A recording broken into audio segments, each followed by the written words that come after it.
Hey all, welcome to Parker's Reefs. In today's episode we're going to get right back into this idiot-proof reef tank and get it ready for some fish.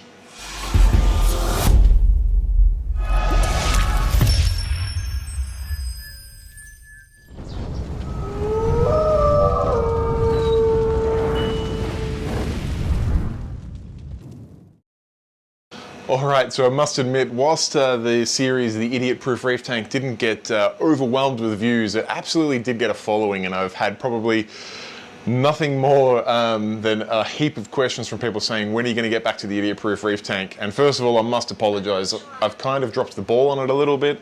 I've been tied up running Underwater Pet Expo and getting on top of my other tanks, so this tank has sat here fairly dormant for a while now, but I'm at the stage where I'm ready to put fish in it, and I just want to walk through some of the things I've done to get it to that stage, just so that that vital step doesn't go missed. And I must admit, like I said, I fully apologise. I've kind of been doing it off camera because there hasn't been a lot to show, but I can still talk you through the process here.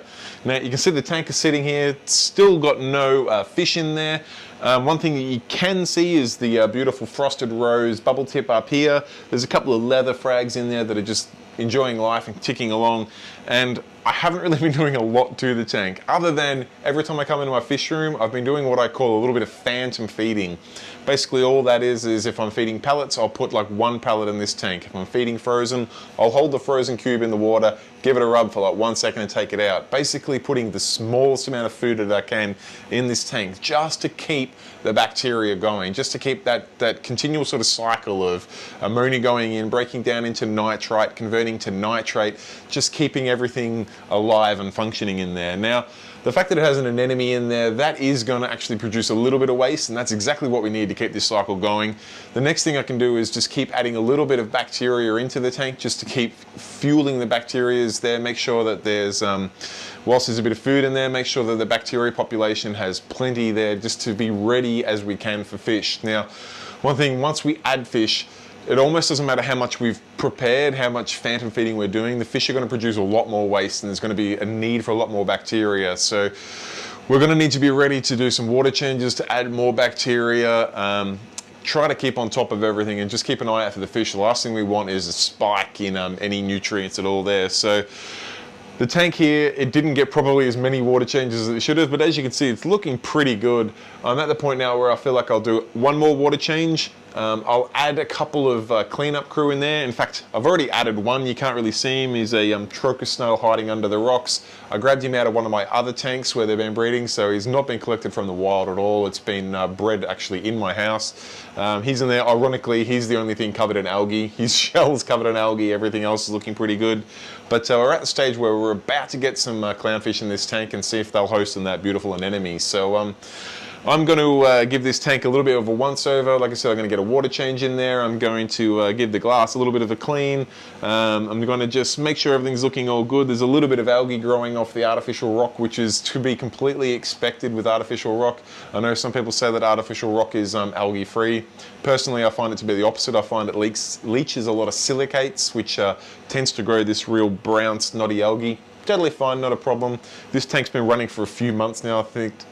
Maybe like 3 or 5 months, quite a long time. I'd have to have a look at the calendar. So it's well and truly had a good cycle and we're ready for some fish, but that doesn't mean we can't have it looking at Sunday best, ready for adding these clownfish. Alright guys, we might wrap this short and sharp episode up here. I've completed a water change on that tank. I did a big 50% water change. Main reason being I wanted to get those nitrates down under 10 before adding fish. Not that over 10 was exactly lethal, but I figured before we start building nitrates up rapidly, let's get them down. So they're sitting around 5 to 7 now, which is fine. It's a good mark for a what's probably going to be a soft coral LPS tank. Nitrates around 5 to even up to 10 ppm is probably not a bad mark to have. One thing I cannot stress enough though is you cannot add fish until your ammonia and your nitrite are 0. If you've got any hint, particularly of ammonia in your tank at all, even if on your test kit it's just showing the slightest tinge, it has not completed the cycle yet. I know we can put some bacterias in and some products that will take ammonia out of the water, but realistically you need to complete that cycle before adding your fish. Thankfully or unthankfully, because I've been so lazy and so caught up with some other things, that tank has been sitting there for 5 months. It's been sitting there for so long that it is absolutely well and truly cycled the bacteria balls we put in the back section that have been hanging on the zip clip there. The little bio ball necklace is doing its job. It's hosting all the bacteria. The phantom feeding, the addition of some extra bacteria have all done their job, and that tank is ready for fish now. So there's probably not much more for me to talk about other than to sign out, because I must admit I am just about ready to get these fish, and I want to get started on that video for you. So if you've enjoyed this video, be sure to give it a thumbs up and subscribe, because tomorrow I'm happy to say we're going to be adding fish to this tank. Till next time guys, thanks for watching. Bye.